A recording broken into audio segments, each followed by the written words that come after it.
Hello guys, स्वागत है आपका केमिस्ट्री क्लासेस में। चलिए आज के लेक्चर में हम नेक्स्ट चैप्टर क्लास 11 का चैप्टर 2 आइसोमेरिज्म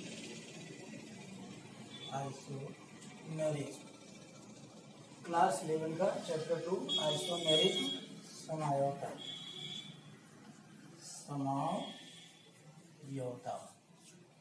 समायोता शुरू करते हैं। देखिए चैप्टर का नाम नहीं है, वैसे पहले चैप्टर था अलग, लेकिन अब इसको क्या कर दिया गया, इस चैप्टर के अंदर दूसरे चैप्टर के अंदर इंक्लूड कर दिया गया है। समायोता को इसको दूसरे चैप्टर के अंदर इंक्लूड कर दिया गया है। लेकिन पहले क्या था, चैप्टर पूरा का एक अलग चैप्टर था। अलग चैप्टर क्या था, समायोता। लेकिन अब ये क्या है, एक टॉपिक है। अभी क्या है, एक टॉपिक है। लेकिन पहले क्या था, पूरा का पूरा एक चैप्टर था। अब इसके बारे में हम लोग पढ़ेंगे, समायोता के बारे में। चलिए देखिए समायोता क्या होता है।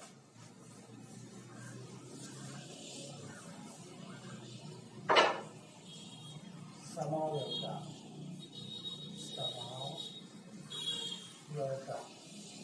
आइसोमेरिज्म। देखिए इसका संविच्छेद करेंगे, इसको तोड़ेंगे तो सम धन अवयवता। अब यहाँ पर अवयवता देखिए, अवयव प्लस ता, और अवयव का मतलब यहाँ एलिमेंट से है, एलिमेंट तत्व से है। और सम का मतलब समान, सम का मतलब समान, इक्वल। तो ये समायोता आइसोमेरिज्म का क्या मतलब होता है, इसका संविच्छेद करेंगे तो सम धन अवयवता। अवयव का मतलब होता है तत्व या एलिमेंट, और सम का मतलब होता है समान। अब इसकी परिभाषा कैसे हम देंगे कि देखिए समान हो अवयव, मतलब ऐसे कोई यौगिक हो, ऐसा कोई कार्बनिक हो जिनमें उनके एलिमेंट जो हो, अवयव जो है वो इक्वल हो। ऐसा कोई कार्बनिक यौगिक हो, एक हो या दो हो या तीन हो, कार्बनिक यौगिक दिए गए हों, और उनमें क्या हो कि एलिमेंट जो हो दोनों में इक्वल हो, एलिमेंट क्या हो, समान हो। तो इसकी परिभाषा हम कैसे बनाएंगे, देखिए ऐसे कार्बनिक यौगिक, इसकी परिभाषा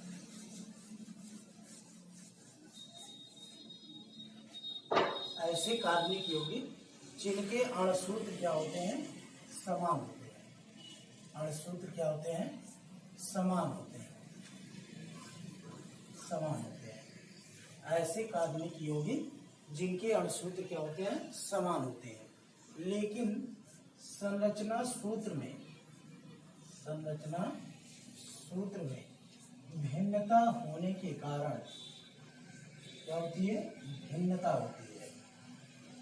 अणुसूत्र क्या होंगे, इक्वल होगा, और जो संरचना सूत्र होगा वो क्या होगा, भिन्न होगा। ऐसे कार्बनिक यौगिक जिनके अणुसूत्र समान होते हैं लेकिन संरचना सूत्र में भिन्नता होने के कारण उनके गुण भी भिन्न भिन्न होते हैं।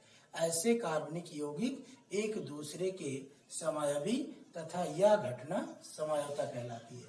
फिर से सुन लीजिए, ऐसे कार्बनिक यौगिक जिनके अणुसूत्र समान होते हैं लेकिन संरचना सूत्र में भिन्नता होने के कारण उनके गुण, और गुण में दो गुण हो सकता है, भौतिक गुण और रासायनिक गुण, भौतिक गुण और रासायनिक गुण। तो उनके संरचना सूत्र में भिन्नता होने के कारण उनके गुण यानी कि भौतिक एवं रासायनिक गुण भी भिन्न भिन्न होते हैं। ऐसे कार्बनिक यौगिक जिनके अणुसूत्र समान होते हैं लेकिन संरचना सूत्र में भिन्नता होने के कारण उनके गुण भी भिन्न भिन्न होते हैं। ऐसे यौगिक एक दूसरे के समायवी आइसोमर होते हैं तथा यह घटना समायोता कहलाती है। जैसे एग्जाम्पल देखिए, इसका एग्जाम्पल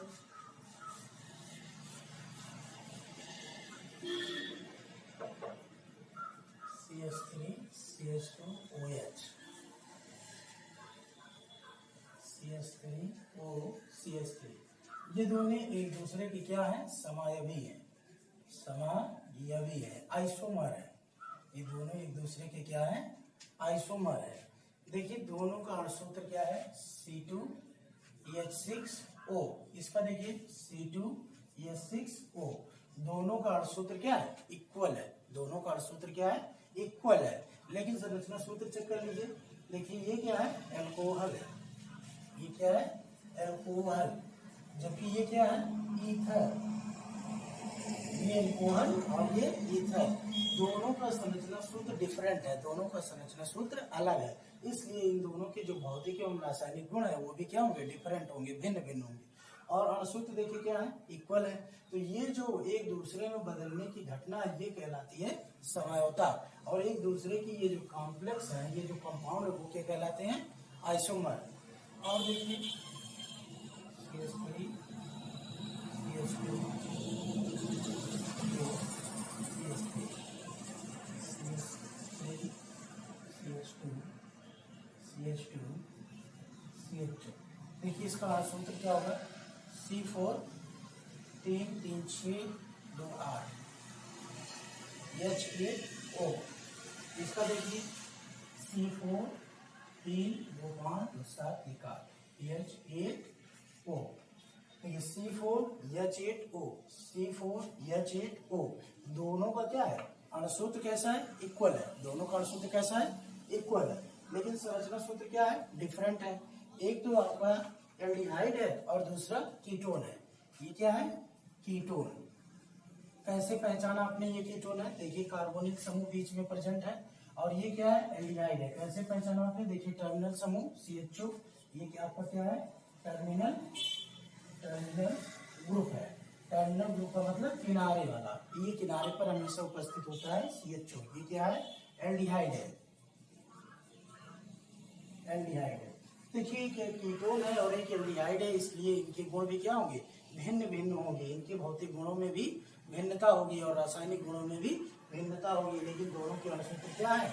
एक जैसे हैं। तो ये दोनों एक दूसरे के क्या कहलाएंगे? आइसोमर। ये दोनों एक दूसरे के क्या होंगे? आइसोमर। और ये जो बदलने की घटना है वो क्या कहलाएगी? समझौता, आइसोमेरिज्म। चलिए अब इसके प्रकार देखते हैं। और भी एग्जाम्पल है। इसका टाइप देखते हैं।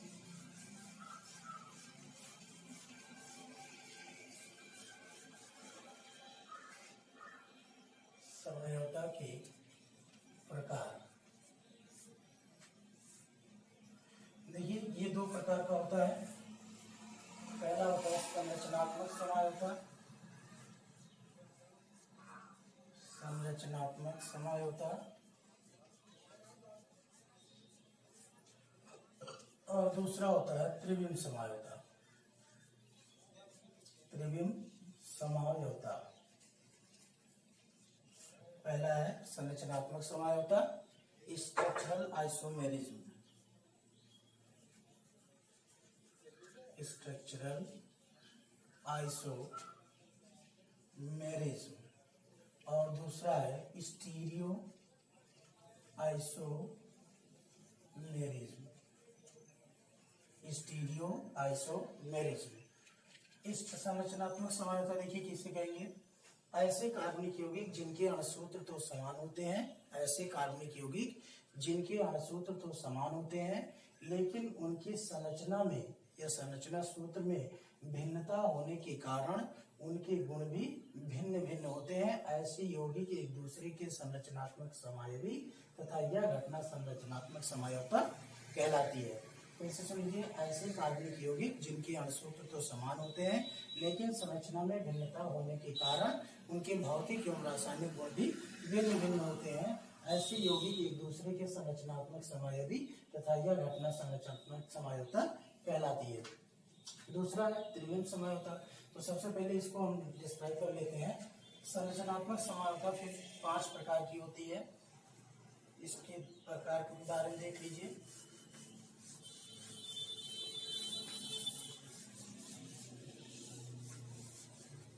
संरचनात्मक समझौता के प्रकार के बारे में जान लीजिए। संरचनात्मक समझौता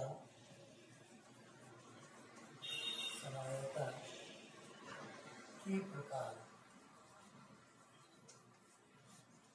संरचनात्मक समझौता के प्रकार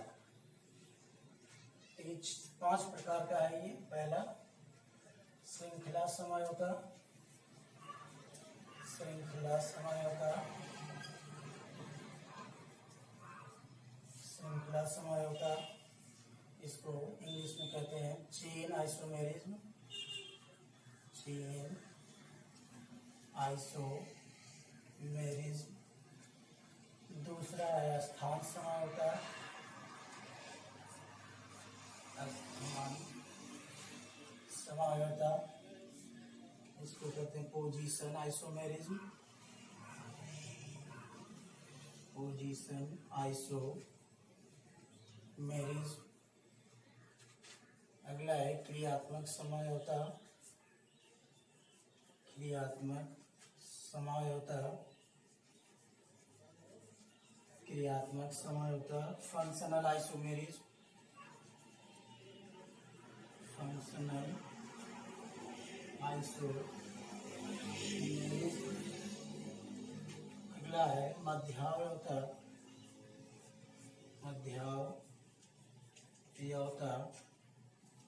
इसको कहते हैं मेटामेरिज्म, मेटामेरिज्म। अगला है चलावयवता, चलावयवता, इसको कहते हैं टाटोमेरिज्म, टाटोमेरिज्म।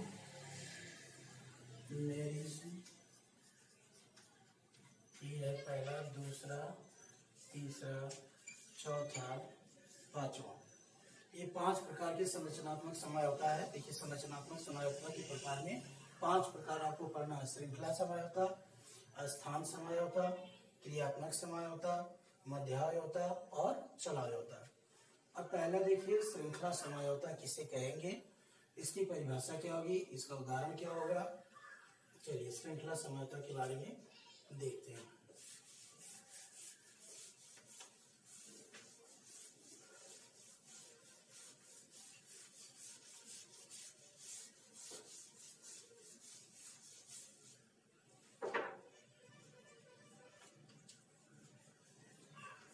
श्रृंखला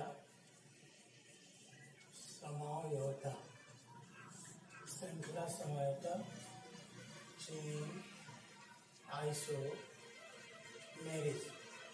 देखिए अगर आपको समझौता की परिभाषा आ गया तो आप जितने भी समझौता है, संरचनात्मक समझौता के जितने भी प्रकार हैं, सबकी परिभाषा आप लिख सकते हो।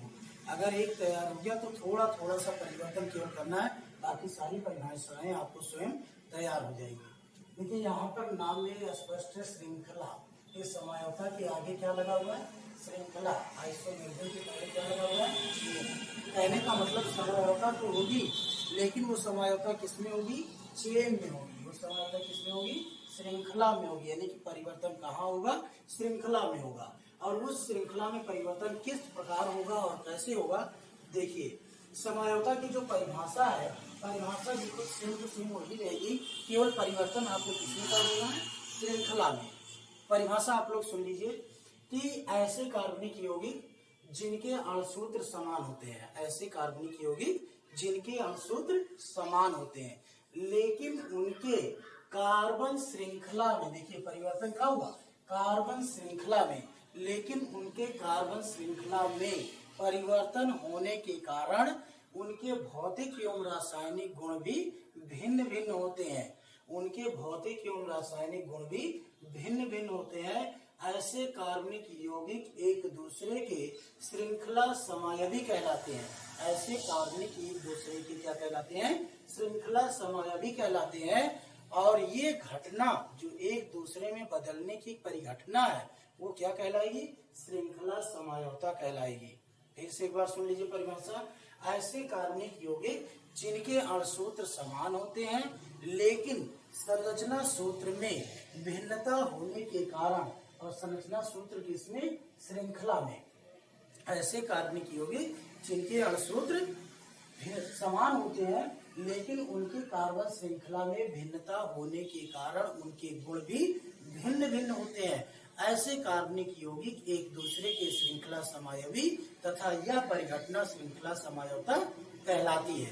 चलिए उदाहरण के द्वारा हम और अच्छे से इसको स्पष्ट करते हैं, इसको क्लियर करते हैं। जैसे कोई कार्बनिक यौगिक दिया है, मान लीजिए आपको CH3 CH2 CH2 CH2 CH3, ये है C4H10 C4H10, और इसका क्या बनाना है, चेन आइसोमर बनाना है। आपको एक कार्बनिक यौगिक दिया है C4H10, इसका क्या बनाना है, चेन आइसोमर बनाना है। तो चलिए इसका चेन आइसोमर बनाते हैं। केवल हमें परिवर्तन कहाँ करना है, चेन में करना है।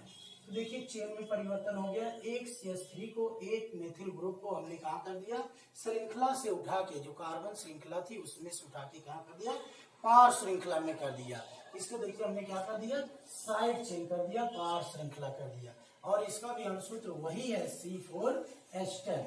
तो देखिए दोनों का अणुसूत्र क्या है, इक्वल है, लेकिन दोनों का संरचना सूत्र क्या है, भिन्न भिन्न है। इसलिए दोनों के गुण भी क्या होंगे, भिन्न भिन्न होंगे। ये दोनों एक दूसरे के कैसे आइसोमर है, चेन आइसोमर है। कैसे आइसोमर है, चेन आइसोमर है। और एक दूसरे में जो बदलने की परिघटना वो क्या कहलाएगी, वो कहलाएगी चेन आइसोमेरिज्म। ये समझ में आया। चलिए दूसरा एग्जाम्पल देखते हैं, और दूसरे एग्जाम्पल के द्वारा और अच्छे से समझते हैं।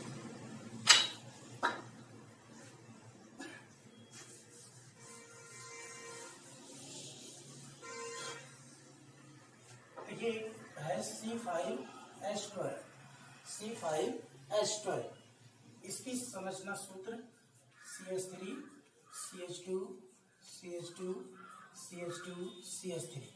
ये क्या है, N पेंटेन। ये क्या है, N pentane, N means normal, ये नॉर्मल पेंटेन है। अब इसका आइसोमर हमें बनाना है। तो पहला चेन आइसोमर क्या बनेगा, आइसोपेंटेन। पहला चेन आइसोमर क्या बनेगा, आइसोपेंटेन। ये है आइसोपेंटेन। अभी एक और आइसोमर बनेगा, नियोपेंटेन।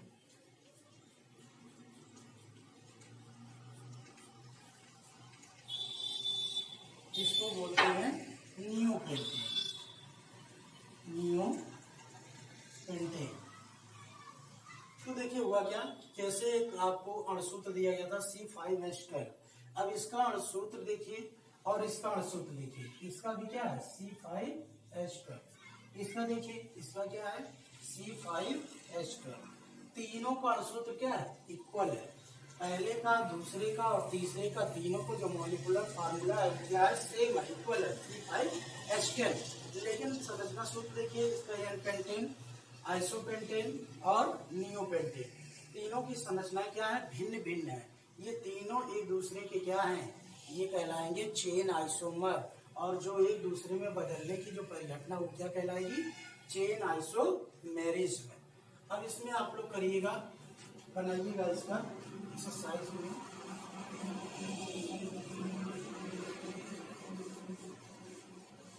देखिए एक्सरसाइज है इसका C6H14 और दूसरा C7H16। इन दोनों के कितने चेन आइसोमर बनेंगे ये आपको बनाना है। चेन आइसोमर, कितने चेन आइसोमर बनेंगे ये आपको बना के दिखाना है। ठीक है।